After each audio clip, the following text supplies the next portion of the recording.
Recently ഇൻസ്റ്റാഗ്രാമിൽ കുറച്ച് പരസ്യങ്ങൾ ഞാൻ കണ്ടു, കുറച്ച് ആഡുകൾ ഞാൻ കണ്ടിട്ടുണ്ടായിരുന്നു. റഷ്യയിൽ ടാക്സി ഡ്രൈവർ അതുപോലെ തന്നെ ട്രക്ക് ഡ്രൈവേഴ്സിനൊക്കെ വേക്കൻസികൾ അവൈലബിൾ ആണെന്ന് പറഞ്ഞുകൊണ്ട് ഇൻസ്റ്റാഗ്രാമിൽ ഇഷ്ടം പോലെ ആഡുകളാണ് ദിനംപ്രതി നമ്മൾ എല്ലാവരും കണ്ടുകൊണ്ടിരിക്കുന്നത്. ഞാനും അത് ഇടയ്ക്ക് ശ്രദ്ധിക്കാനിടയായി. അതുപോലെ തന്നെ നിങ്ങൾക്ക് ഇവിടെ ടാക്സി ഡ്രൈവറൊക്കെ ആയിട്ട് ഒരിക്കലും ജോലി ചെയ്യാൻ വേണ്ടിയിട്ട് പറ്റില്ല എന്നല്ല. ടാക്സി ഡ്രൈവറായിട്ട് ജോലി ചെയ്യണമെങ്കിൽ അതിൻ്റേതായിട്ടുള്ള കുറച്ച് റൂൾസ് ആൻഡ് റെഗുലേഷൻസ് ഉണ്ട്, അത് നിങ്ങൾ അറിഞ്ഞിരിക്കണം. ഞാനിവിടെ റഷ്യയിൽ കഴിഞ്ഞ 5-8 വർഷമായിട്ട് മുകളിലായിട്ട് റഷ്യയിലുള്ളതാണ്. അപ്പോൾ എൻ്റെ എക്സ്പീരിയൻസ് വെച്ച് പറയാണ്, ഞാൻ ഇതുവരെ ഇന്ത്യയിലെ ഒരാളും ഇവിടെ റഷ്യയിൽ ടാക്സി ഡ്രൈവറായിട്ട് ജോലി ചെയ്യുന്നതായിട്ട് കണ്ടിട്ടില്ല.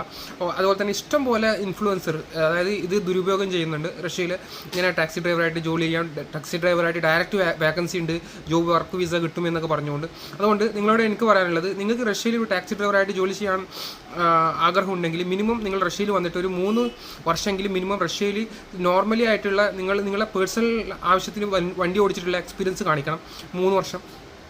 എന്നിട്ട് റഷ്യയിൽ നിങ്ങൾക്ക് ഇവിടുന്ന് റഷ്യയിൽ വന്നു കഴിഞ്ഞാൽ നിങ്ങൾ നോർമൽ ലൈസൻസ് വെച്ചിട്ട് ഇന്ത്യയിലെ ഇൻ്റർനാഷണൽ ലൈസൻസിലേക്ക് കൺവേർട്ട് ചെയ്തിട്ട് അത് ഇവിടെ വന്നിട്ട് റഷ്യയിൽ ട്രാൻസ്ലേറ്റ് ചെയ്തിട്ട് നോട്ടറൈസേഷൻ ചെയ്ത് കഴിഞ്ഞാൽ നിങ്ങൾക്ക് അത് വാലിഡായിട്ട് ഇവിടെ നിങ്ങളുടെ പേഴ്സണൽ ആവശ്യത്തിന് വേണ്ടിയിട്ട് ആ വണ്ടി ഓടിക്കാൻ പറ്റുന്നതായിരിക്കും. അല്ലാതെ ഒരു കാരണവശാലും ഇവിടെ നിങ്ങൾക്ക് പ്രൊഫഷണലായിട്ട് ടാക്സി നിങ്ങൾക്ക് ഓടിക്കാൻ പറ്റില്ല. ടാക്സി എന്നല്ല, എന്ത് വണ്ടിയും, ട്രക്സ് ആയാലും ടാക്സി ആയാലും ഒന്നും നിങ്ങൾക്ക് പ്രൊഫഷണലായിട്ട് ഡയറക്റ്റ് ഒരിക്കലും യൂസ് ചെയ്യാൻ വേണ്ടിയിട്ട് ഓടിക്കാൻ വേണ്ടിയിട്ട് ഒരിക്കലും പറ്റത്തില്ല. കാരണം ഞാൻ എൻ്റെ ലൈഫിൽ ഇതുവരെ അങ്ങനെ ഇത് ഞാൻ കണ്ടിട്ടില്ല. അതുപോലെ തന്നെ ഇങ്ങനെ ഒരുപാട് ആഡുകൾ വരുന്നുണ്ട്.